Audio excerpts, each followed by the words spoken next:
Thanks for the intro.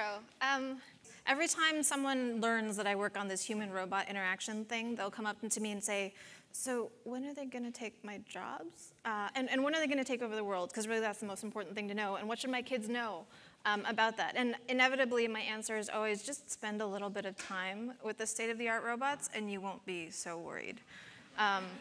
Right. So I worked at this place called Willow Garage, and it was a small little company in Menlo Park, California. And there we worked on the robot operating system, which is an open source platform for doing robotics research and development. That is still alive and well today. Also, we worked on the PR2 robot that you saw 4 years ago, and this guy is still being used in robotics research labs around the world. He is a 500-pound mobile manipulation platform that costs about $400,000, but he's still really useful for getting that kind of research done. I guess since I was here last at PopTech, this company actually shut down. But before we did that, we actually spun out a whole bunch of other companies, released a ton of research publications, and built this community that's still very much thriving today.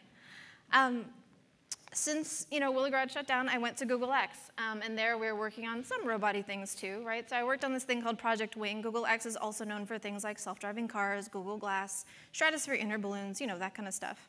And we were doing UAV delivery, unmanned aerial vehicle delivery. And it's really cool to have these awesome planes, and they're flying around autonomously, and they're big robots in the sky. But to me, what actually mattered was this guy's point of view, right? Aviation has lived in this space of people who are highly trained for thousands of hours to respect these safety risks, right, of having planes flying around near you. But now you can actually buy a little UAV for someone for Christmas and have it show up under their Christmas tree. And now we've got untrained people, possibly young, untrained, drunk, maybe, operating these vehicles. And we need to understand for end users like us who are not robot whisperers, how should we and could we be using these things for good? One of the scariest places in the world for robots is the home. Up in the sky, there's not a lot of things to hit. There's a few planes, maybe there's some birds, but really, it's not as scary nearly as our bedrooms, as our living rooms, where there's messes, there's spills, there's kittens, there's puppies, there's babies, and untrained people, oh my God, right? So these are the three brave robots that live in my home, right? So they suck dirt, deal with my kitty's business, and mow the lawn, and they're amazing. And yes, they don't look like Rosie the robot, but oh my God, they're so useful that they're actually worth the time and the effort that it takes to maintain them. And I would actually argue that everyone's saying things like, oh my God, when's the personal robot going to be here? When are robots going to be real? They're real already, and you probably use them every day. The last time that you went to the ATM, you were interacting with the robot. The last time you tried out, the Nest thermostat, you were probably interacting with the robot too. Your dishwasher, arguably, is a robot. These machines are becoming smarter. They're learning. They're doing, hopefully, useful things for us. Unfortunately, most of the robots today need to be operated by people with PhDs in robotics and computer science, right? You need teams of people to make robots do really simple things like, pick up a cup. And that's not a great place for the world to be at the moment. We want to get to the place where any one of us in this room could use these robots, right? And I think that we're starting to see glimpses of what that might look like. So this is a fellow, Henry Evans, who when he was 40 years old had a stroke that left him both quadriplegic and mute. But what he's actually doing here is operating the PR2 to literally scratch his own itch, right? So he's using an eye tracker and a little clicker in order to get the robot to do something that he wants it to do. What's really important here is not that the robot is autonomously doing something for him. Actually, Henry kept telling us over and over, I have caregivers, I have people doing things for me, but I want to do something for myself, right? And so it's really important for him to be the one in control, the one being self-reliant, the one scratching his own darn itch. And he's also used, the robot for doing things like shaving. So his wife, Jane, can shave him, and she will shave him in the morning, but really he kind of just wanted to shave himself. He wanted that shave to be as close as it could possibly be, and using the PR2, he was able to do this, right? And so Henry, I think, is a great example of someone who's sort of like taken this thing by the reins and turned it into something that's personally useful and valuable for him that enables him to do things, which is different from having the robots do things for him instead. The other state of robotics today is these are some pretty cool robotic products that hit the real market out in the real world, and none of them exist anymore today. Either the project was killed, the company was shut down, or was sold off, because these products were unfortunately not successful in the larger scheme of things. And I think it's really sad to me when I see cool robotic products sort of shelved away, put in the closet, put in a drawer and left there to die. And I think it'd be much better if we saw these sort of products that are really driven from needs, right? So at Willow Garage, we built those big hunkin' robots, and they were pretty freaking cool. But really what ended up being more valuable to us was stealing some body parts from that big robot and making a telepresence robot, right? So I told you a little bit about this a few years ago. So Dallas was our remote coworker, right? And he was having a hard time collaborating with us because we kept hanging up the phone on him. So he built himself a little telepresence robot that everyone else started using too. And honestly, the first time I saw this thing, I thought it was just a geeky toy. But after many months and then years of using this product, Dallas became a real coworker, a real person to me, a real friend.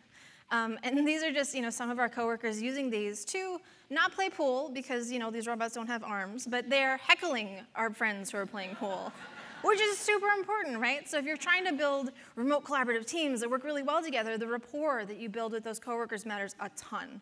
So this sounds touchy-feely, but actually it's really important for getting these teams to work together well.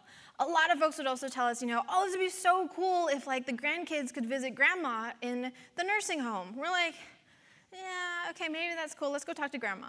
And so we actually brought in a whole bunch of older adults in the Palo Alto area who got to operate the robots, got to be visited by the robot, and they were like, yeah, they mean nieces and grandkids, but what I really want is for this to be in the Opera House.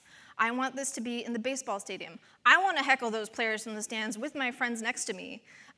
So yes, it'd be cool, maybe to have a robot in my home, but really what I want is robots to be out in the world in places that I have a hard time getting to now. And so they completely flipped that use case on its head. The other people that we heard a lot about was kids, right? So kids love playing with stuff like this. And I think one of the things that we might not have done quite right here was that we let kids operate these, and they would then run around our offices and try to run over my coworkers, right? They'd be like, 100 points for knocking down Brian. Like, no, that's a real human being on the other side of that screen. And so we had to keep reminding them that, this is not Ender's Game, or maybe it is Ender's Game, because that's the real world on the other side. And so we needed to think a little bit harder about how to design these interfaces such that people remember that it's real. So, we fielded a ton of these robots in a bunch of companies, and over the years we started picking up on some problems that people were having. One of them was that, God, they always complained about the height of the robot. I loved the height of the robot because it was literally my height. It was 5'2", and that was great. So I could look someone in the eye regardless of how tall their real physical body was. Then other people would be like, well, when I'm talking to someone sitting down, I don't really like looking down on them. So being a social scientist, we decided to run an experiment, right? We had half of the people interact with a robot that was about that tall, and then the other half of the people interacted with a robot that was this tall. And actually, it turns out, if your boss is in a short little robot like that, you disagree with him more. You don't listen to him. He's not so persuasive. And if he's in a taller robot, or she is in a taller robot like that, you're a little bit more agreeable. And that doesn't make any rational sense, right? Your boss is as tall as your boss is. They're in the body that they were born with. But for some reason, we seem to attribute a bunch of the robot's body form to the person operating the thing, which is kind of interesting. This also plays out in the real world. So we actually brought a bunch of these telepresence robots to a cocktail party. And my friend Dallas, who's 6'2", was at the party, and he's like, this sucks. I'm looking at people's shoulders. No one's talking to me. I can't see anything. What the heck is going on? I told him, welcome to my world. You don't get a tall robot. And honestly, Dallas kind of built us some empathy, I think, for being someone who was a different body type, right? And over the years, he kept using this 5'2" robot, even though he was much taller in person. And now when he comes to visit in person, he sits down when he talks to me. He doesn't stand over me and tower over me like he used to, because I think he's actually learned what it's like to be a little bit different. And that's kind of cool. I think these robots present an opportunity for us to get in each other's shoes in different ways that we couldn't with our regular physical bodies. This company has spun out from Willow Garage. They are now called Suitable Technologies, and they make this product called the Beam. So you've probably seen these around. Edward Snowden's used them for TED. They've been to the White House. They've been all over the place. If you want to try them, you can try them out on the internet. And I think they're a really interesting example of, we started with this big, super capable, autonomous machine, and then we end up with these products that actually meet real human needs for connection, right, at a distance, and that's kind of cool. This has also played out, height is this really important variable for humans, right? When we're kids, our parents are taller than us. When we're in class, our teachers tend to stand over you as you're learning and sitting at your desk. And similarly, when I graduated from college, we went to the Vatican. And the Pope was in this tiny little window really far away. And because he's so far away, they have to project his voice. And his voice gets projected from these sneaky little speakers all over the Vatican, and they happen to be above your head. And this kind of bothered me a little bit, because the Vatican, and they were giving the voice of God, literally, to the Pope. And I wanted to know, does that matter, right? Like, the audio engineers that I know would say, oh, well, it's just easier to install the speakers up there. My voice right now, I have the voice of God, and it's pretty awesome. But does that matter psychologically? And so we actually brought this into the lab at Stanford and projected people's voices either from up above their head or just a little bit below. And actually we saw the exact same effects of dominance and submissiveness just as a result of moving little speakers around, right? So these are really mundane technologies. In the robots, they're a little bit less mundane. But really, these are fundamentally human responses that we're having to these mediated experiences. And I think many of this happens below the level of consciousness. And so it's really important for us to question them and to investigate them and to understand how these technologies are affecting us. Since working in industry, I've actually started a little company of my own to do consulting for a bunch of products and services, especially in the robotics area. And one of those companies that I think is really interesting is called Savvy Oak. They're making this little robot called Relay. And if you stay in a hotel, actually in a bunch of places in the States, and you call at the front desk and you say, hey, I forgot my toothbrush. Could you bring one up? Instead of having a front desk person abandon their post or calling the general manager, who's got other things to do to deliver it, they just send the robot. Right? And so it's 2 in the morning, you may not be dressed quite this nicely, and you may not have cash for a tip, right? And so the robot will come and deliver it for you instead of a person. And it's actually no one's job to do that. And it is really interesting, right? So I ran studies for years with the PR2, and every time people saw it for the first time, they'd sort of like be a little careful and back up a little bit. But with Relay, partially because he's smaller, also because he has a very special purpose and it's clear what he's doing, they will run up to it, they will take selfies with it, they'll start poking his little face, and they'll run back up to their room and say, hey, I forgot my toothbrush, even though they didn't. Which is kind of cool, right? And so slowly, I think we're getting to this point where we're starting with the real need, right, in the home or in the business, and designing robots that are for those purposes and designing them with a little more of the human side in mind. And this is starting to work. Of course, we're not done yet, right? Human-robot interaction is a research area because it's still research. We don't really know what we're doing. So we use science and the scientific method to figure out how to do it better.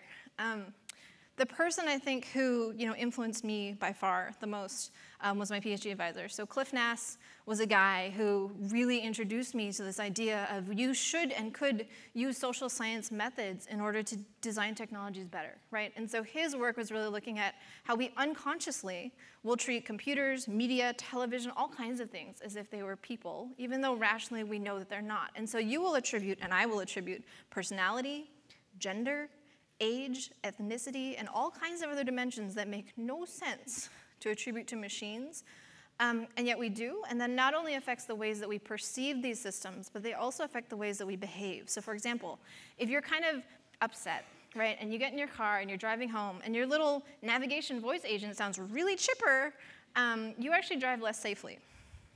But if that voice actually matches your emotional state, or it matches your personality, say, you will drive better and feel better about that voice agent. So these things that seem just sort of like, oh, that's cute, or oh, that's a little weird, actually matter for things like our safety, right? And these fundamentally human instincts and human responses that we have to these systems that are becoming more and more interactive, more and more agentic, I think are just getting stronger now with robotics.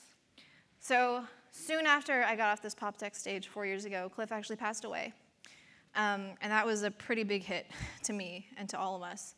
And I think, yes, Cliff worked on more than 250 different products and services. He published more than 150 peer-reviewed papers. He published 3 books. But really the thing that he left us with was the family, right? He was like a dad to us as students. And I think that sort of made me think a little more about, what is it that I should be doing with the time that I have here? Life is short. How are you gonna make an impact in the world? And really, as a social scientist, we look at variables, right? We look at how does X affect Y? How does the height of something affect the persuasiveness of the system, for example? But also, if you were the X, what is your Y gonna be? How are you gonna make a difference? What kind of difference are you gonna make? And how big is that difference gonna be on the world? And so after doing a little bit of soul searching, I actually decided to make a pretty big change, leaving industry and moving on to another pretty awesome place. Being from Hawaii, Santa Cruz is actually a really beautiful and calming spot for me. But it's also a nice place to be able to help the new batch, right, of social scientists grow up, right? When someone goes into a psychology major, they often think, well, I'm going to be a therapist, right? But actually, there's a lot of other directions that these social scientists can go, and we're trying to help them, find a way to get there. So this is my new research lab. It has absolutely nothing in it.